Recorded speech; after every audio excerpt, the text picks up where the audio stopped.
अब जनसुराज के आने से उनको एक नया विकल्प मिला है और बढ़ा हुआ जो वोटिंग परसेंटेज है वो दो बातों को दिखाता है। एक, कि लोगों को एक नए विकल्प को देखकर उत्साह रहा है और बड़े पैमाने पर वोटिंग हुई है, बदलाव के लिए वोटिंग हुई है।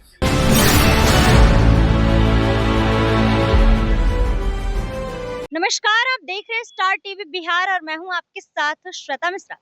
बिहार में विधानसभा चुनाव का पहला चरण का मतदान हो चुका है और आपको बता दें कि जिस तरीके से बिहार वासियों ने, बिहार की जनता ने अपना मतदान किया है और सबसे ज्यादा वोटिंग प्रतिशत यानी कि जो सबसे ज्यादा मतदान हुआ है उसको लेकर जनसुराज के प्रशांत किशोर ने क्या कुछ कहा है, पहले आप उनकी बातों को सुनिए। सालों में ये सबसे ज्यादा वोटिंग परसेंटेज हुआ है फर्स्ट चरण के चुनाव में, ये क्या दर्शा रहा है सर?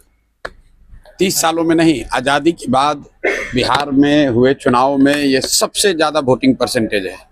ये दो बातों को दिखाता है। पहला, कि जो बात हम लोग पिछले कई महीनों से, बल्कि मैं 1-2 साल से कह रहा हूँ कि बिहार में 60% से ज़्यादा जनता बदलाव चाहती है और पिछले 25-30 साल से जो राजनीतिक विकल्प के अभाव में एक तरह से धीरे धीरे राजनीति को लेकर, चुनाव को लेकर उदासीनता बन गई थी, विकल्प नहीं था लोगों के पास।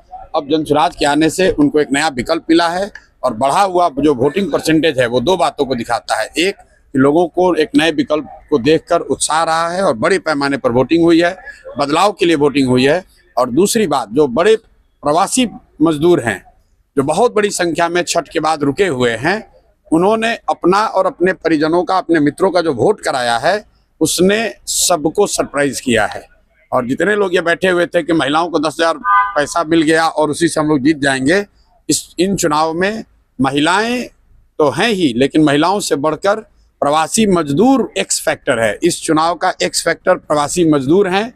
वो क्या कर रहे हैं, वो अपने दोस्तों, मित्रों, परिवार वालों से कैसे वोट करा रहे हैं, इसी से बिहार का चुनाव तय होगा। सर, जनसुराज कितना कॉन्फिडेंट है अपनी जीत को लेकर के? कितनी सीटें? जनसुराज बिल्कुल कॉन्फिडेंट है कि 14 तारीख को आप देखेंगे, इतिहास लिखा जाएगा। बड़े बड़े पंडित, कोई ये नहीं बता रहा था कि जनसुराज इस बार इतने बड़े पैमाने पर वोटिंग होगी। और ये आकलन लोग कर रहे हैं, 2 करोड़ 10 लाख से ज्यादा लोगों ने वोट करा है। कोई आकलन, कोई पत्रकार, कोई असेसमेंट करने वाला आदमी कितने लोगों से मिला होगा? कल लोग बैठे बैठे 10-15 लोगों से फोन करके अपना हवा बता रहे हैं कि किसने किसको वोट दिया। किसी को जानकारी नहीं है। जब 14 तारीख को काउंटिंग होगी तभी पता चलेगा कि 2 करोड़ से ज्यादा लोगों ने किसको वोट दिया है सबसे ज्यादा मात्रा में। जो हम लोग देख रहे हैं कि जो प्रवासी मजदूर है वो बदलाव चाहते हैं और बहुत एग्रेसिव होकर उन लोगों ने वोटिंग किया और कराया है। सर, बिहार के डिप्टी सीएम अपने ही प्रशासन पर धिक्कार रहे हैं, कह रहे हैं धिक्कार ऐसे प्रशासन पे, क्या कहेंगे? वोटिंग के समय उन्होंने अपने और अपने सरकार का चाल चरित्र, चेहरा, उस पर मुहर लगाई है कि यहाँ पर कोई सुरक्षित नहीं है, कानून का राज नहीं है, जिसकी लाठी उसकी भैंस। और जो बात यहाँ अभी तक पब्लिक झेल रही थी, चुनाव के दौरान नेता और मंत्री वो चीज झेल रहे हैं। आरजेडी का भी एक विधायक है, वो पुलिस को धमका रहा है, दूसरे का बाल नोचेंगे, ऐसा पीएम मोदी कह रहे हैं।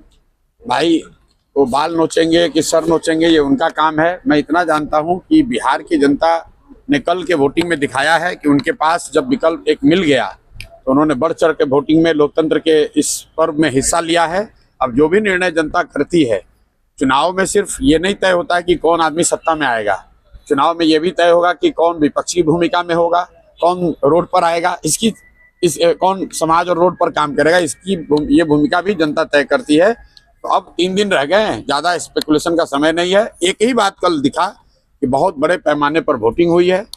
ये वोटिंग दिखाता है कि एकदम क्लोज कॉन्टेस्ट है, लड़ाई है, हर सीट पर, हर बूथ पे, हर गांव में लड़ाई है और लोगों के पास विकल्प है।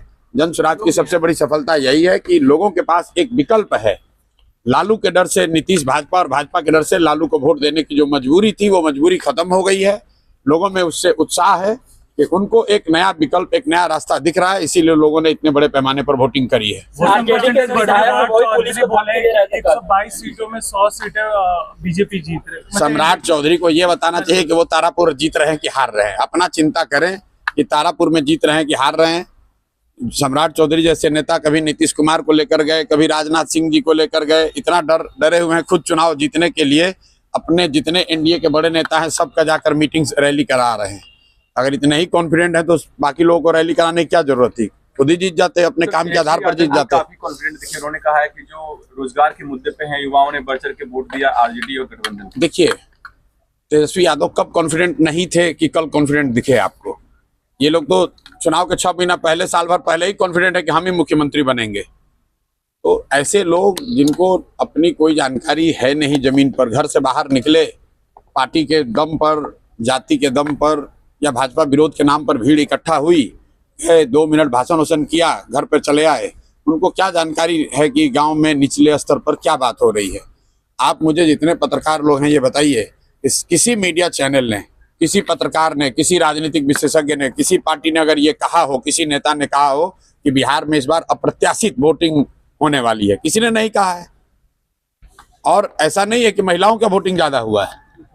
पहली बार बिहार में युवाओं की वोटिंग सबसे ज्यादा हुई है। सबसे ज्यादा एग्रेसिव होकर युवा वोट किया है। तो अगर युवा वोट कर रहा है तो अपने भविष्य के लिए वोट कर रहा है, बिहार में बदलाव के लिए वोट कर रहा है, बेहतरी के लिए वोट कर रहा है। स्टेटस को के लिए इतना बड़ा वोट पड़ना यूजुअली संभव नहीं है। 1-2 अपवाद हो सकते हैं, लेकिन जहां कहीं भी पिछले 20 वर्ष में इस तरह से बढ़ चढ़कर वोटिंग हुई है, वहां इनकम्बेंट पार्टियों को, सरकार को खामियाजा भुगतना पड़ा। राजद के एक विधायक है, वो कह रहे थे कि तो जैसा कि आपने प्रशांत किशोर की बातों को सुना और वहीं जिस तरीके से उनका साफ तौर पर कहना है कि बिहार के जो प्रवासी मजदूर हैं, उन्होंने इस बार बढ़ चढ़कर अपना वोट दिया है, मतदान किया है, जिसको लेकर यह साफ तौर पर देखा जा रहा है कि इस बार बिहार बदलाव के मूड में, और खास तौर पे युवाओं को लेकर इनका साफ तौर पर कहना है कि युवा इस बार एग्रेसिव होकर वोट दिए हैं, खुद भी दिए हैं, अपने परिवार वालों से भी दिलवाए हैं।